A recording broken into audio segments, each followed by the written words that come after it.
Good evening. Hello out there. There's not too many people out there. Okay. Hello. Hello, Saki. Hello.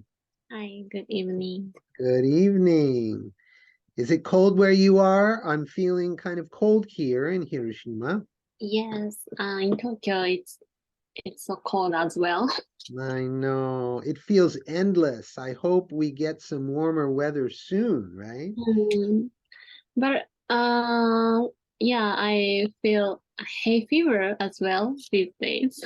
I see. So that's not good either, right? Yeah, getting warmer. I feel hay fever soon. Yeah, me too. Hello, Yoko. Hello, Hi. Tomoto. Hi. Hi, hi. Hi, hi. Okay, well, people are Hi. slowly coming in. So, gosh, it's end of February. Well, we're moving into March, and yeah, the hay fever is not very good, but at least it'll get a little bit warmer. That's a good thing.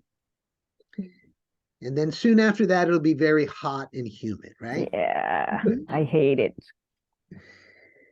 I know, I know, I know. Okay, well, let's see. We have a lot to read today, but first, let me share my screen.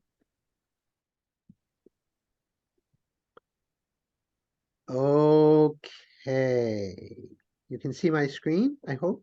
Now you can. Okay, so Mhm. last time there was the question about italics, right? And I said, oh, I'll think about that. So I did think about it and I'll share some ideas. So I will describe the main uses of italics in English writing, including how I'm using italics in the book. And then I'll read, it's almost 20 pages, but there are some illustrations too. So we'll look at pages 271 to 290. And then we'll talk about the text, of course. And then our next session is on March 11th, and we'll read pages 291 to 303. And actually, that's the end of part 2. And then part 3 is not so long, right? So we're really approaching the end of the book. Okay, so italics, right? So let's take a look at this. It's not, okay. So the main uses of italics. There might be others, but I think these are the main uses. So as I said last time, italics is often used to emphasize a word or more than one word, but it's used for emphasis, right? To emphasize a word in a sentence. It's also used for onomatopoeia. Do you know that word? It's kind of a strange word. Onomatopoeia, in English, that means words that sound like sounds, like the word bang. You know, I use the word bang a lot because it's the sound of the gunshot or maybe the door, the screen door slamming. So bang is one, blam, right? That's from the book. Um, Probably things like crash. And so English, I think probably every language has its own kind of onomatopoeia. Japanese has a lot, right? It's a very important part of the language. So that's onomatopoeia, and those words are often italicized. Okay, so also, and we'll see that in the text today, italics can be used to indicate a character's thoughts.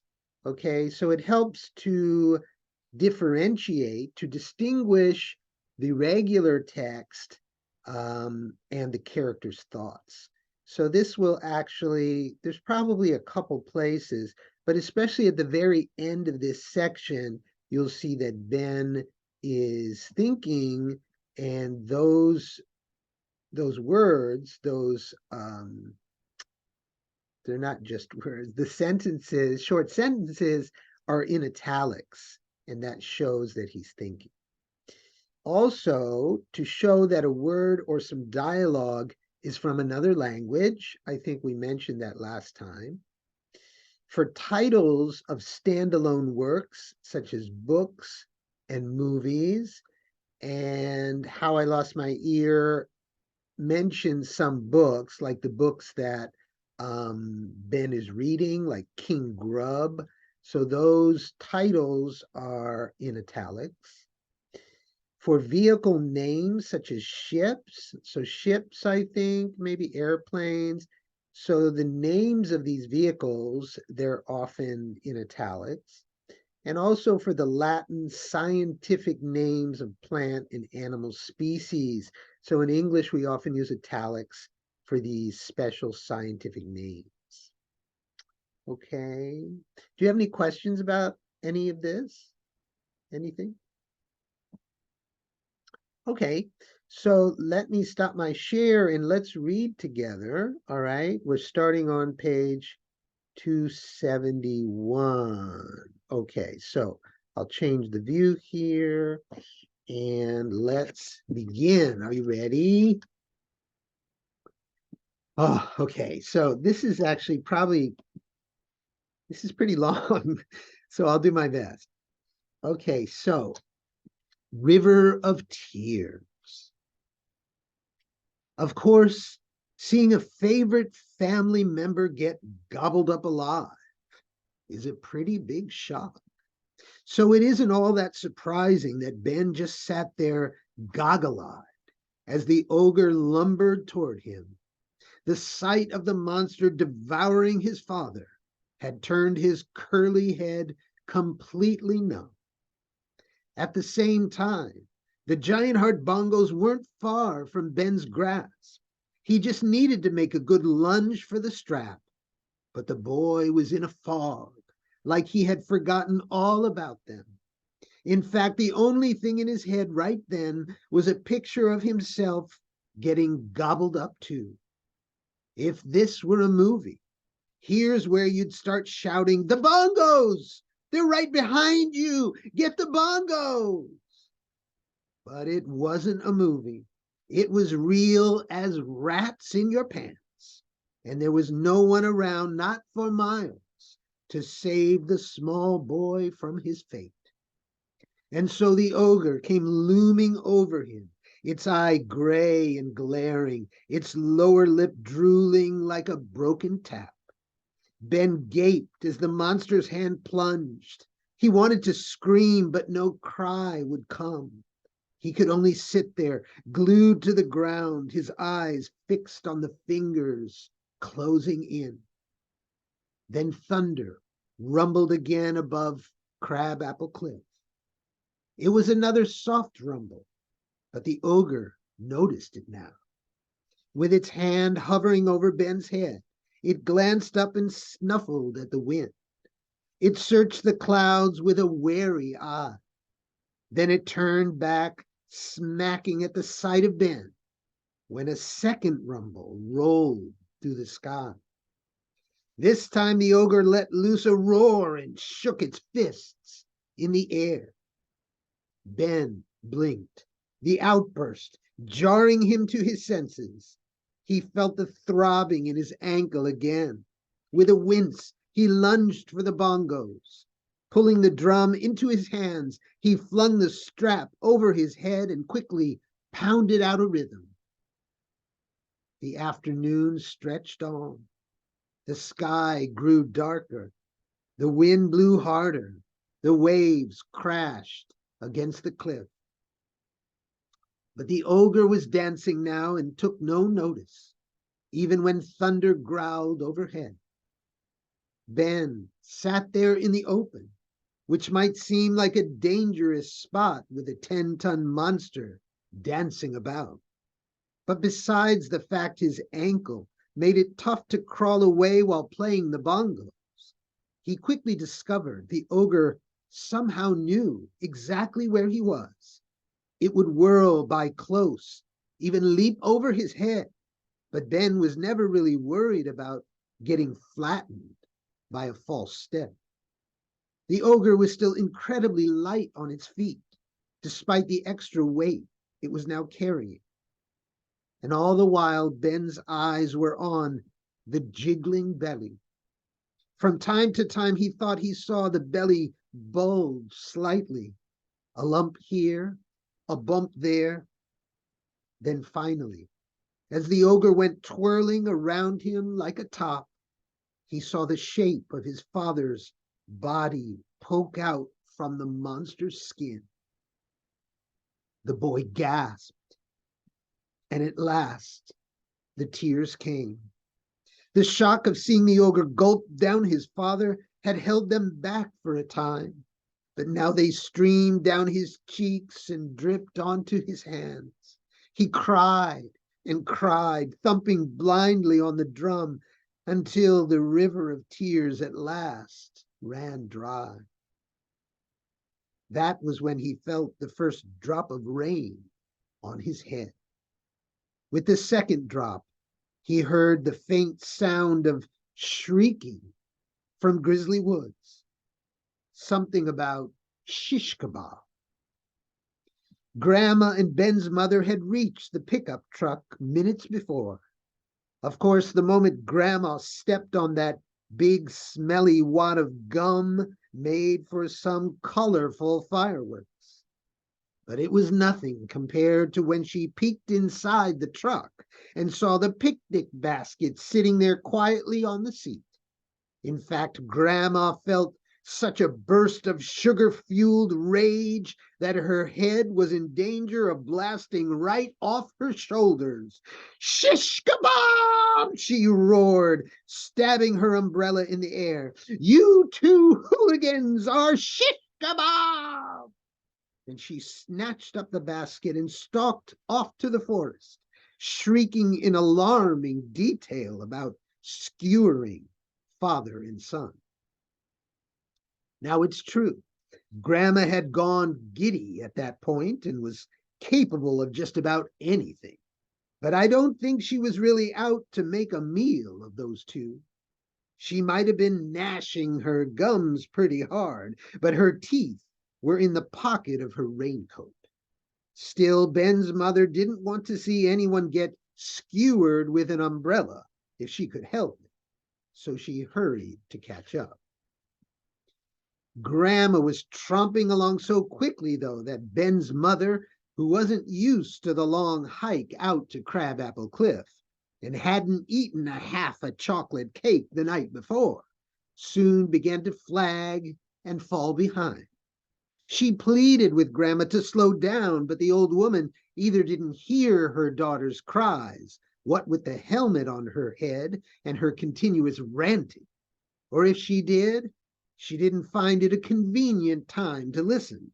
The son couldn't finish me off with his bongos, so the father goes gunning for my fruit. Well, your criminal minds have underestimated this old woman. My hair and I won't go down without a fight. As the sound of Grandma's voice grew louder, Ben's ears flinched. He quickly studied the ogre and was relieved to see that it didn't seem disturbed. It was still in its own world, he thought, deaf to everything around it but the bongos. As long as it could hear the drum, it would keep dancing. Thankfully, that turned out to be true, for when Grandma drew near the cliff, her ears finally detected the low booms. And the fact that she hadn't even known Ben brought the bongos again made her all the more furious. Butterfingers! She screeched, her voice reaching the pitch of a chainsaw. Stop playing that drum this instant!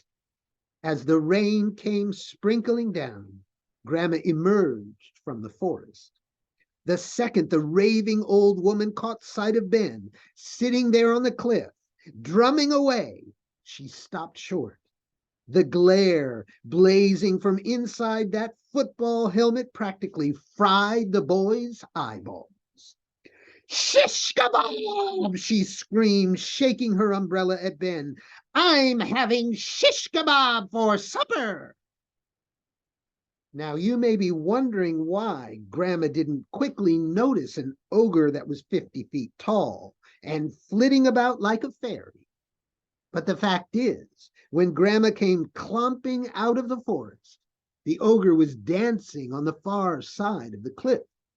And the old woman was so blinkered by the football helmet and so blinded by her fury that she instantly zeroed in right on Ben and his bongos. Grandma, the monster! Ben yelled, trying to point across the cliff with his nose, since his hands were busy beating on the drum.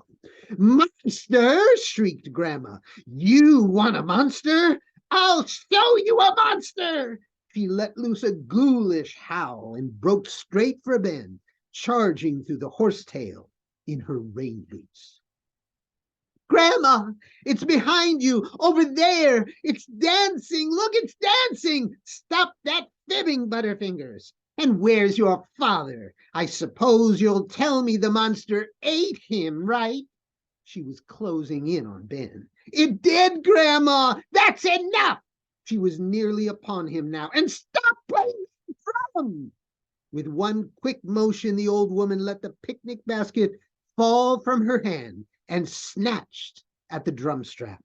She yanked it from Ben's neck, jerking the bongos away from him. Grandma, no! His hand shot out. I have to keep playing. Then Ben and Grandma each had one hand on the drum strap, the bongos dangling in the air between them. The rain fell harder as a tug of war began. Grandma pulling from above, Ben pulling from below. Grandma narrowed her eyes and grit her gums. Ben blinked through the rain and strained to get his other hand on the strap. And then his eyes popped wide. Grandma, it's coming, he screamed. Stop it, Butterfingers. Just stop all this. Then Grandma froze, feeling the ground throb beneath her feet. Grandma, give me the bongos. Ben lunged to get both hands on the leather strap. He tugged with all his might. At the same moment, the ogre reached down and scooped up Grandma in its huge hand. As Grandma screamed and lost her grip, Ben lurched backward. The bongos whipped through the air and whacked Ben in the forehead as he fell to the ground. He lay on his back, still as stone, the drum strap clutched in his right hand, the rain spattering on his glasses. Thunder and lightning. Mother! Mother, what is it? Lorelei Boyd had broken into a run when she heard the first scream from Crabapple Cliff.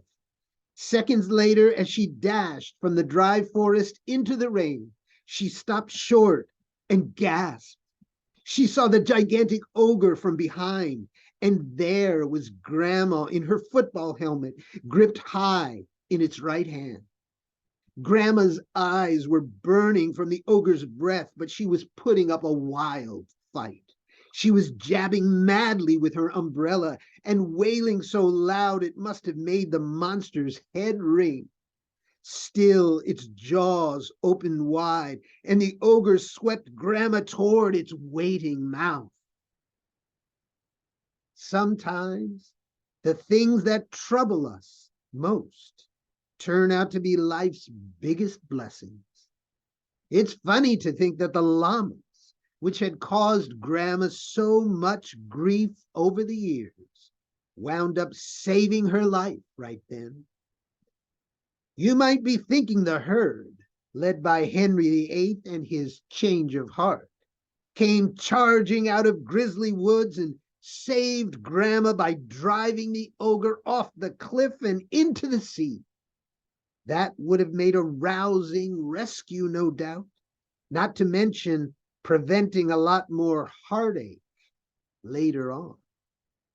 But the fact is, all 144 llamas were huddled dry in their stables, gnawing on sunflower seeds. You'd have the good sense to do the same on a rainy day, wouldn't you?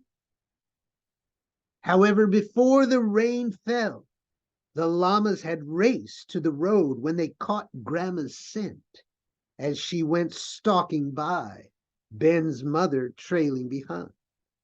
Oh, Henry VIII wanted them to hold their fire this time. He wanted to end that long feud with Grandma once and for all. But as soon as he opened his mouth, the herd started spitting. In this case, it's lucky he didn't succeed at stopping them. You see, it was now raining pretty hard, but it wasn't hard enough to wash all that llama spit off Grandma's rain suit. The poor moose, of course, didn't even think of approaching for a lick when she came raging through the forest. As you probably learned in school, llama spit is slimy, slippery stuff. And with Grandma wriggling there in the ogre's hand, she finally squirted right through its fingers like a goldfish, up into the air, and then down into a nosedive. Ben's mother watched in horror as Grandma landed on her head at the ogre's feet. The football helmet hit the cliff with a loud clunk, the long umbrella tumbling from her hand. "Mother!" The ogre swung its head toward Lorelei Boyd. It glared and grunted as she stood dripping at the tree line, her own umbrella unopened in her hand. Then it turned back to Grandma and scooped her up again. This time it gripped her tight, pinning the old woman's arms inside its fingers. The fall had cracked the top of Grandma's helmet and left her woozy, but she started shrieking when she smelled the ogre's foul breath upon her again. As lightning flashed overhead, the ogre held Grandma above the black pit of its gaping mouth, the lower lip dripping. A clap of thunder followed, and the ogre roared at the sky, then suddenly snarled in pain. Ben's mother had rushed up from behind with her umbrella and speared the monster in the back of the leg. The umbrella stuck quivering above its ankle like a dart. And as the ogre flinched, Grandma squirted through its grasp again, this time from the bottom of its fist. She dropped straight down and landed, cat-like, on all fours, then scrabbled away toward the crabapple tree. The ogre turned and scowled down at Ben's mother. It reached back and plucked the umbrella from its flesh. As the monster sniffed and snarled at the umbrella, Ben's mother searched for Grandma. She couldn't see her hiding behind the tree, but she spotted the shotgun laying there on the ground. She rushed to the gun and hurried to take aim at the monster, then suddenly caught sight of the small figure just beyond it. "No!" she screamed as lightning slashed again at the sky. The ogre gulped the umbrella and turned to Ben's mother. But another thunderclap jolted Crabapple Cliff, and the monster glared at the dark clouds and roared a warning. With the rifle in her hand, Ben's mother flew past the ogre's legs as the rain came bucketing down. "Ben! Ben!" she cried, falling to his side. She shook him, but the boy lay still, a purple lump on his forehead.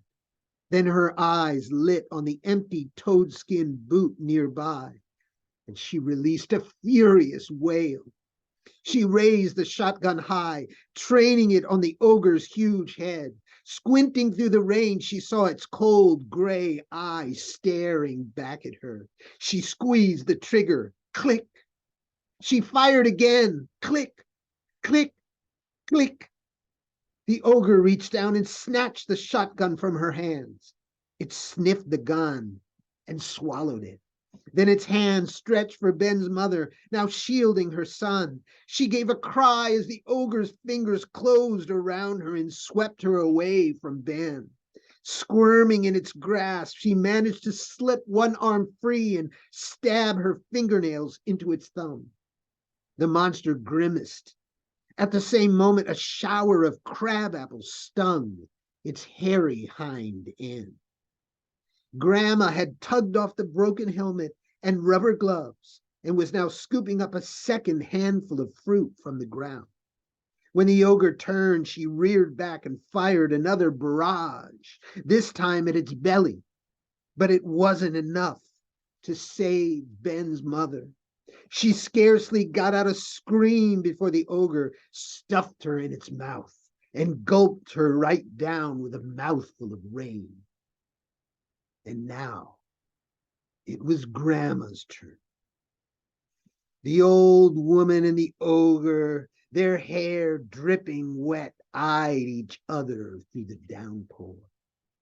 But there was rain on Grandma's glasses and tears in her eyes, and she could barely make out the scowling monster as it towered above her.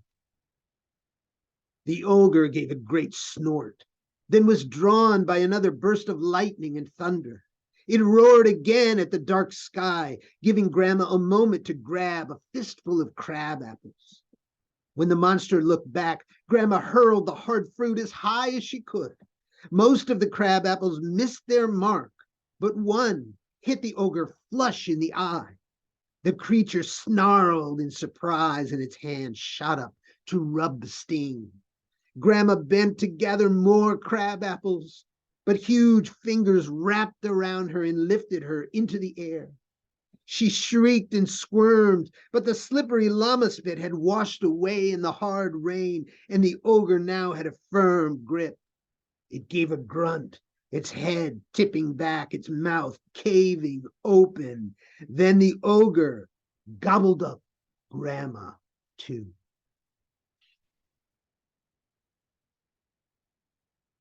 The dark belly. It was pouring ponies out on Crab Apple Cliff.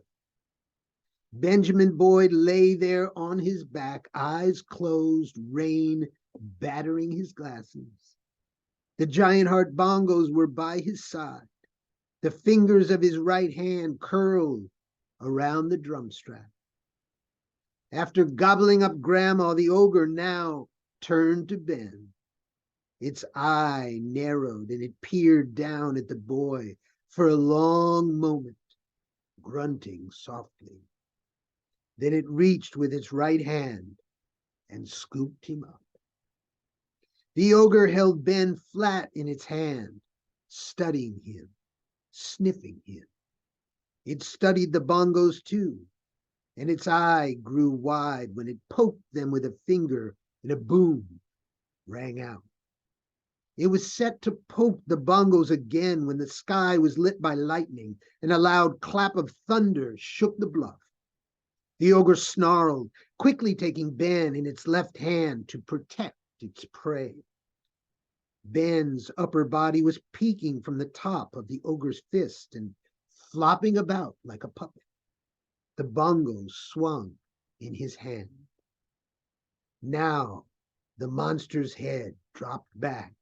It lifted Ben above its mouth and its jaws opened wide, steaming the dazed boy with a blast of hot breath. If the ogre had just uncurled its fingers, he would have plunged down its throat head first. But suddenly a sound cut through the storm and the monster paused. A shrill voice was rising from the darkness of its own belly. Butterfinger! Through burning eyes, Grandma had caught sight of Ben at the top of the creature's throat. Her cry roused Ben's mother and father, who fought for a glimpse of their son as Grandma carried on, clamoring for help. The shrieking from inside its stomach must have puzzled the ogre. Its mouth hung open, the rain drumming on its tongue. Ben hovered there, face down over the black hole, his body still limp as wet laundry. Then his parents were crying out, Ben! Ben, help! Help us, Ben! The boy finally stirred at the sound of his name. His head throbbed as he returned to the world. His eyes opened to slits. He quickly felt the sting of the monster's breath. Ben, help! He fought to see, squinting down into the darkness of the ogre's throat. Ben! Ben! Butterfinger!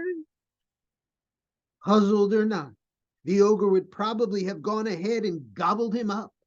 But lightning again flashed overhead. And in that instant, As the lightning lit the monster's dark belly, he saw them. 3 purplish black shapes and 6 pleading white eyes. Ben! Then the ogre roared at the thundering sky, and Ben's eyes were burning in a fresh blast of foul breath. But his family was alive. Ben's heart soared, then quickly crashed, and he was about to join them in the ogre's belly. As the monster moved to devour him, time slowed to a crawl.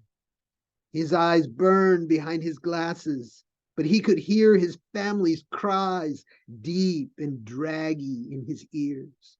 He could smell the awful fumes rising from the ogre's throat. He could feel the ogre's fingers beginning to uncurl.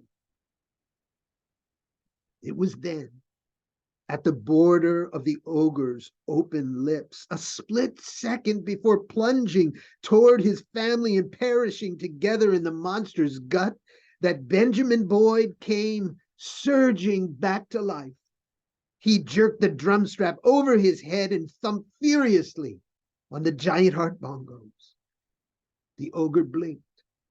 Its mouth drooped back to an underbite, the lips nearly brushing Ben's head.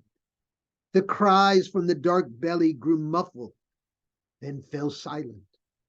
The ogre's eye fluttered shut. Its body began to sway in the driving rain. As you might imagine, it was a relief not to be eaten alive. But now Ben had a new worry. The monster's arm would soon fall to its side. The fingers would open and Ben would be dropped right on his head. And unlike Grandma, he wasn't wearing a football helmet. At least this is what Ben feared, recalling how the branch had dropped from the ogre's hand the day before, once he started playing the bongos. But to Ben's surprise, when the ogre's arm fell, its hand didn't open. It went on swaying with Ben still in its grasp. In fact, a moment later, he suddenly felt himself drifting up again into the air. The rain had eased his eyes, and he squinted to find he was being lifted toward the ogre's left ear. The shredded earlobe, crusted with dark blood, came into view. Why the ogre didn't drop Ben on his head, I can't say for sure. But the best guess is that the sound of the bongos became harder to hear above the storm when its long arm fell to its side. And so the monster brought him back toward its ear to keep the bongos close. Soon the ogre's eyes snapped open in the silver stare. It leaped into the rain with Ben held high in its hand. As the storm raged over Crabapple Cliff, Ben hammered on the drum. The rain lashed at him. The wind whipped at him. The thunder and lightning exploded above his head, and every part of his body either ached or throbbed. But through it all, Ben willed himself to play the bongos. He drove his hands to beat the fastest, most furious rhythm he could muster. The ogre held Ben near its ear while it danced through the storm. But now, forced to follow Ben's wild rhythm on the slick, rocky ground, it couldn't move with the same grace. In fact, it was careening around the cliff. For Ben, it was like another crazy, dizzy carnival ride. And though the rain had washed the sting from his eyes, he could hardly see a thing through the downpour. At times he felt the ogre skidding and sliding, and he worried it might crash to the ground, even right on top of him. But he knew he couldn't slow his rhythm. He had to drive the monster on. It's hard to know how long this madness lasted. To Ben, it felt like forever. The whole time, though, he was blinking through his wet glasses, watching the monster's face. And finally, he spied the signs he had been praying to see. The silver eye was losing its sparkle. The mouth was going slack. The tongue was creeping out to one side. Ben continued pounding on the bongos, but the ogre could no longer dance. It could only lurch through the rain, gasping and grunting. And then it staggered to a stop halfway between the crabapple tree and the edge of the cliff. It doubled over, its hands dropping to its knees. Ben was still curled in its fist, but he was suddenly tilted toward the ground, and the drum strap slipped from his neck. His hand darted out and grabbed the strap before the bongos went tumbling to the bluff. He turned his head and blinked up at the ogre. It was hunched over him, blocking the rain with its head and back. Its eye was now closed. It was grimacing and groaning. Then its belly was jumping. Its chest was heaving. Its jaws were opening. Its mouth was making a horrible, retching roar. And the ogre hooted. Ben gagged as he watched the steaming river of dark, rank goo come gushing from the ogre's mouth. It poured down the foulest of waterfalls, not 10 feet from his head, and spilling out on the end of the violent wave was Ben's father. He landed on his back below the ogre and lay still in a purplish black pool. He was smeared with the stuff from head to toe. Even his eyes were blotted out. "Dad!" Ben cried. There was no reply. The ogre spat the terrible aftertaste onto Ben's father. "Dad! Dad!" No reply. The ogre spat again. "Dad, answer me, please!" Ben held his breath, straining to hear something, anything, through the raging storm and the ogre's heavy snorts. But his father made no sound. "Dad!" Ben's head sank. His eyes closed. "I'm too late," he thought. "He's dead. They're all dead." The giant heart bongos still dangled from his hand, but he would play them no more. He would just wait in the monster's grip now. He would wait for it to gulp him down. Okay. So let's look at some of the text. I didn't choose too many things to discuss, but let's take a look together. Okay. So on page 271, paragraph 4, so here's a simile. It's probably one of my favorite similes in the book, I think. But it wasn't a movie. It was real as rats in your pants. And there was no one around, not for miles, to save the small boy from his fate. So I like this for some different reasons, but I like the imagery of this, right? It's something that Grandpa Gristle might say. And also the sound of it, it uses some alliteration, right? Real is rats, and rats in your pants.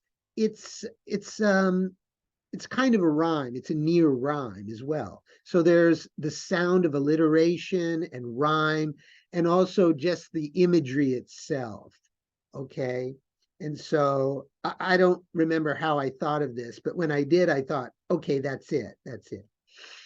And then there's another simile here, page 271, paragraph 5. So in the next paragraph, and so the ogre came looming over him, its eye gray and glaring, its lower lip drooling like a broken tap.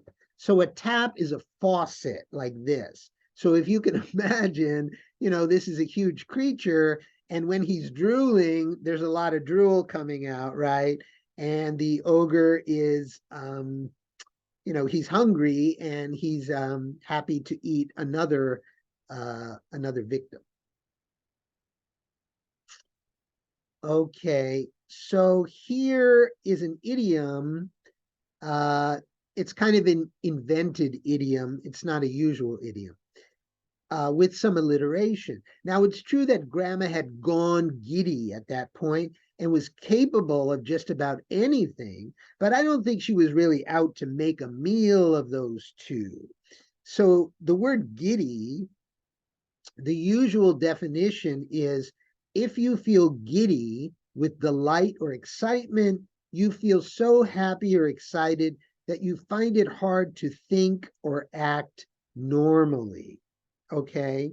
However, in my idiomatic use, it means Grandma has gone crazy. Okay. So in this case, gone giddy.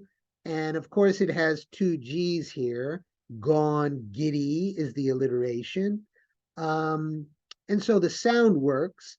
And it also works, I think, and the meaning is pretty clear from the context that Grandma is now crazy, right? So she has gone crazy. And then I thought this was it's an interesting word because flag is normally this is a noun, right? But sometimes it can be a verb. So page 274, paragraph 1, the vocabulary is Grandma was tromping along so quickly, though, that Ben's mother, who wasn't used to the long hike out to Crabapple Cliff and hadn't eaten half a chocolate cake the night before, soon began to flag and fall behind. So flag as a verb means if you flag or if your spirits flag, you begin to lose enthusiasm or energy, okay? So if someone flags, it often means that they're losing energy and falling behind.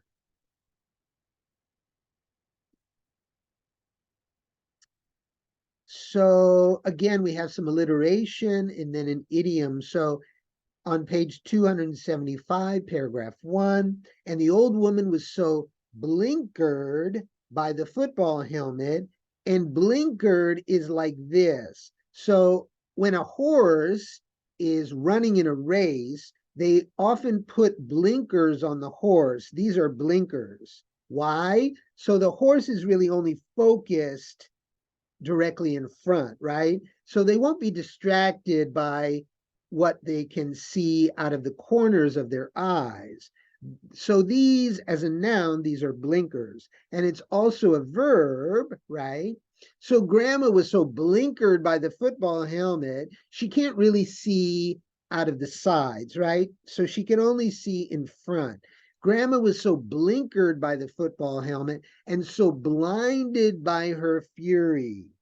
So, in terms of sound and how the sound of words can help with the flow of the sentence, we have this use of alliteration where blinkered, we start with a BL sound here, and then we have blinded, which is also BL. So, the words themselves, in terms of their meaning, the words convey the correct meaning, and they also work together well because we have this alliteration with the BL sound. So it works in both ways, and because of that, it really helps the sentence to flow well and feel like it's connected together, okay? And so when you're reading things, I think, effective writing, the kind of writers that I like to read, there are some writers in the New York Times, for example, they're writing essays, for example, in the New York Times, and they often use this kind of device where they're using alliteration in ways that really help the text to flow well, I think. But again, it has to work on the level of meaning as well. So the level of meaning and the level of sound, and you combine those, and it really has a lot of power. It works quite well. It's very effective. Okay, so I'll back up once more. And the old woman was so blinkered by the football helmet and so blinded by her fury that she instantly zeroed in right on Ben and his bongos. So zero in is an idiom that means to focus one's attention on something. That's one meaning. And another meaning, which is kind of similar, is to take aim with a gun or a missile. Okay. It's a similar idea, right? So, there's a huge ogre behind her, but grandma is not even paying any attention, right? She can't, because of the physical limitations of the helmet and her own emotion. And then, Ben is there playing the bongos again, right? She zeroes in on him and goes straight for him. And she doesn't even notice the ogre behind her. Okay, and this part, I love the illustrations in the book, and this is a good example. So on page 281, paragraph 11, and it continues on page 282, paragraph 1. Let me just find it here too. So, okay. So the old woman and the ogre, their hair dripping wet, eyed each other through the downpour. But there was rain on Grandma's glasses and tears in her eyes, and she could barely make out the scowling monster as it towered above her. So the illustration on page 282, it's very similar to like a Western movie or a Western image of the cowboys having a duel, understand? So I really like the illustration because it has that feeling of like, there are two cowboys, just like in a traditional image or a movie of a Western duel, right? But in this case, it's not really a very fair duel because we have this huge ogre and we have this little grandma, and she really doesn't have much of a chance, throwing the crab apples at this creature, right? But anyway, that's the illustration, which I think really works well. And you can see grandma's very small between the ogre's legs, right? So I think it's a very effective illustration. And the idiom or the phrasal verb here, make out has several meanings.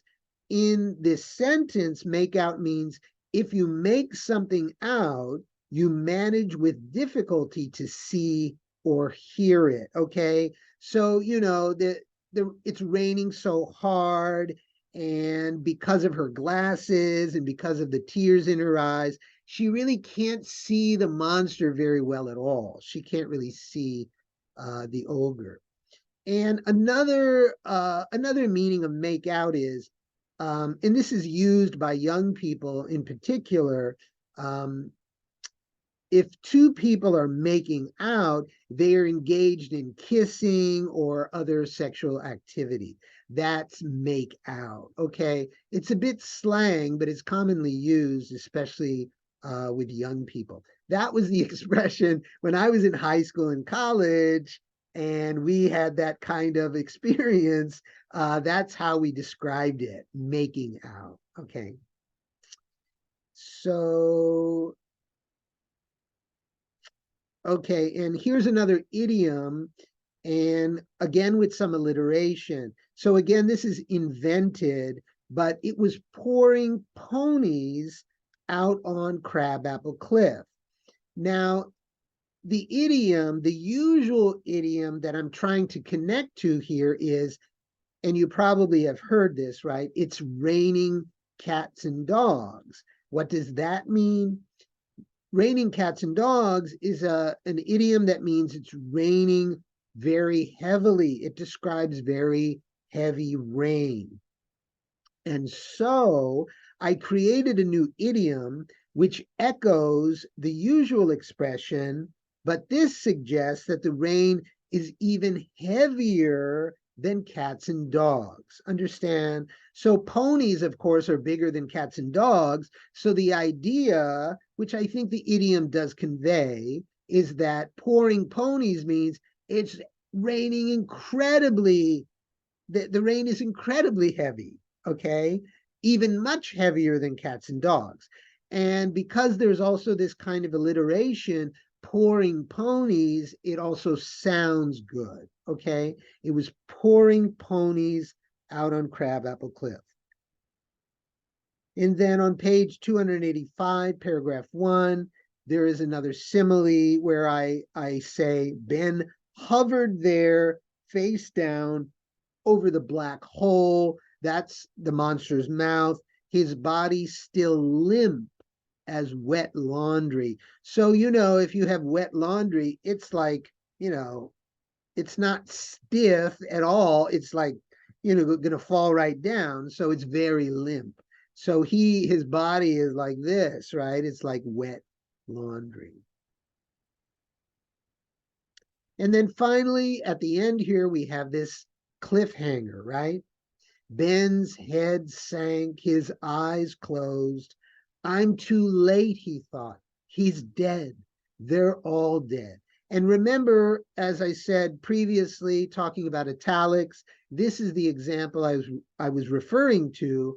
I'm too late. He's dead. They're all dead. So these are Ben's thoughts, and they're distinguished or differentiated from the regular text by putting them in italics.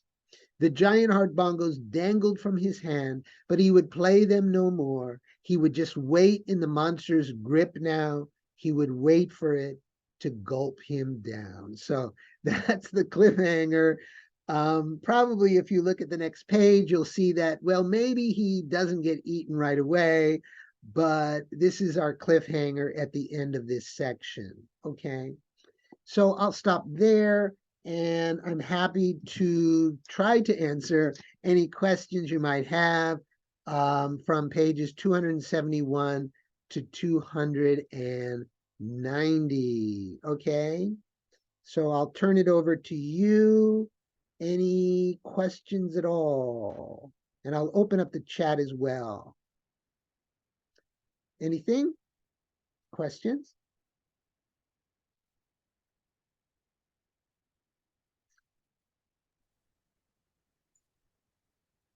Don't be shy. It's not a question, but Okay. I really, really like Glamour because Okay. I really like her.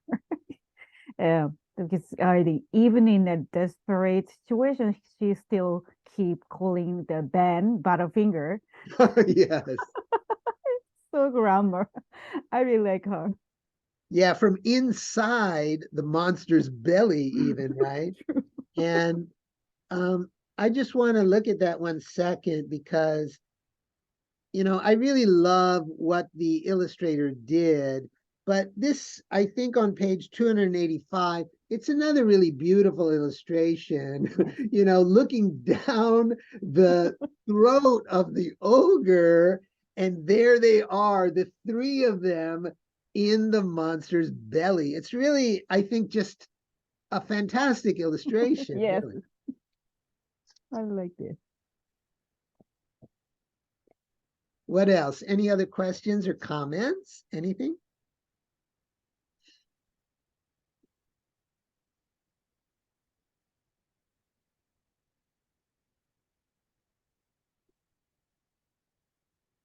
Nothing else? Are you sure?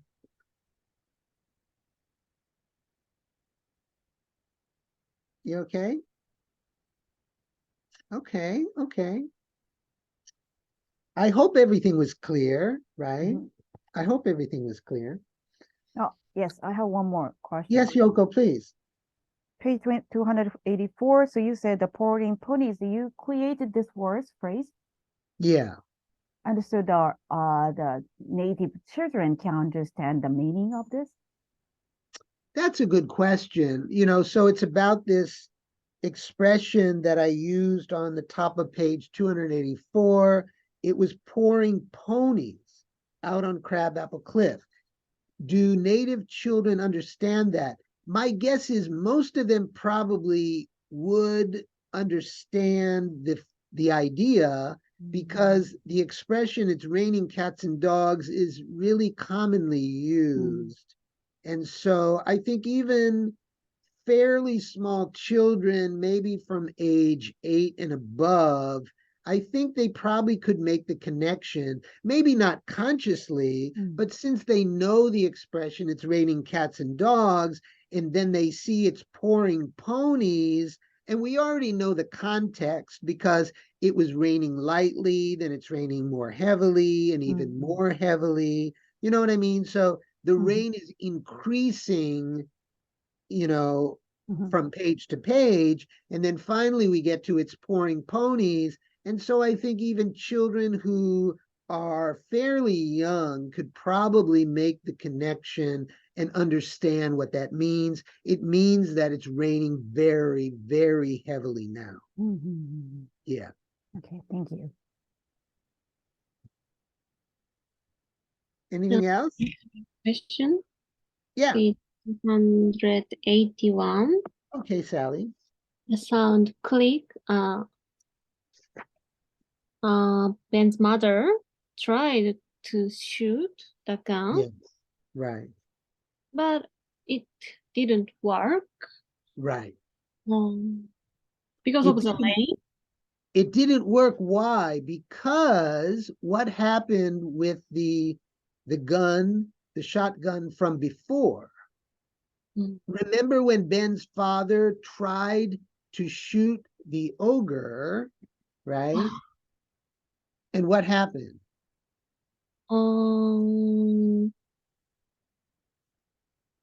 I'll try to find it, right? He used all shots. Yes, exactly. So there were no bullets left. So if you shoot a gun and there are no bullets, it just makes a click sound, right? Click, click, click. But Ben's mother had no idea. She saw the gun. She thought, okay, I have a weapon and now I can use this for protection. And she tried, but click, click, click. So if we go back, let's see. Where does it say that? Okay. Yeah. So on page 262, in the middle of page 262, the paragraph begins, "At the sound of the blast, Ben turned, but instead of the monster toppling dead to the ground, he saw his father dangling in the air, held upside down by one leg above the ogre's gaping mouth. Just as Ben's father had squeezed the trigger, the ogre plucked him up by the leg, his rifle jerked toward the sky, and his last shot was lost in the clouds," right? So that was it. He only had 6 shots from the beginning, and he used all of them, first of all, shooting at Stanley. I think that was 2, maybe 3 shots. And then he was shooting at the ogre and he missed, and then he hit the ear. And then this was the last shot. So, actually, when I was writing the book, that was very important, that I was very clear in my own mind how many shots there were and when the shots were used, because I wanted the shotgun, of course, to be empty when Ben's mother got the shotgun, you see. So I had to very consciously plant these clues for the bullets to be used up by the time we got to this part. So there were no more shots. There were no more bullets in this shotgun, right? And that's why she's trying to shoot this. Click, no, click, click, click. Oh no, right? And so the gun is useless at this point, right? Thank you. Anything else? Okay. Okay. Oh my gosh, it's exactly 11 o'clock. So let me wrap things up tonight and I'll go back to my screen. Okay. Okay, so our next session is on March 11th, and I did put 2 more spaces at Ego Station. So you'll find March 11th and March 25th. And after tonight, there's only 5 more sessions. So we're really getting closer and closer to the end of the book. So for homework, please read pages 291 to 303. Like I said, that's the end of this long part 2, right? And I also wanted to mention, I think I've mentioned this before, but Yoko told me that she got a copy of this book, Bearded Dragon Home Alone, and has been sharing it with some of her students and had some really positive feedback. So I'm Yeah. really happy. I was really happy to hear that. And I wanted to share it with all of you again. So if you have kids or you work with kids, please check out my popular wordless picture book at Amazon Japan, Bearded Dragon Home Alone. You can share the story in English or in Japanese or any other language you like, because of course it's wordless, which means that the story is told through the illustrations only, right? So it does have a story, but there are no words. So you can share this with your kids or with students in English, or you could do it in Japanese or both languages, any language you like. And it's actually really been interesting for me because the book it's pretty popular, and parents and teachers in many different countries have been sharing this with their children or with their students in many different languages.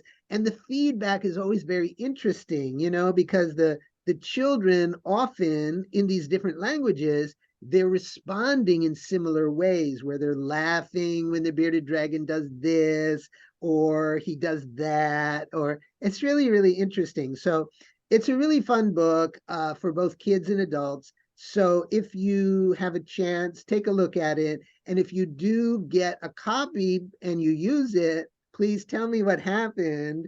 And if you could also add a review at Amazon, that would really be great.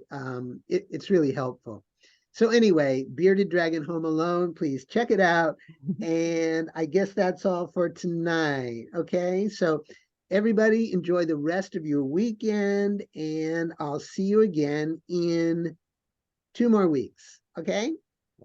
Okay, let me stop the share and I'll say good night. Okay, so good night, everybody.